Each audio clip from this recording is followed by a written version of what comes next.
Hi, when you power on or off the JBL Go 5 or puts it in pairing mode for example, some small tunes are played to indicate what is going on. If you don't like this, these sound effects can easily be turned off.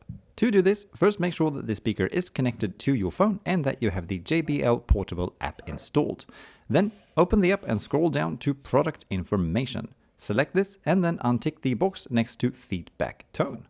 From here, any sound effects should now be turned off. Alright, hope that helped. Thank you for watching. Bye.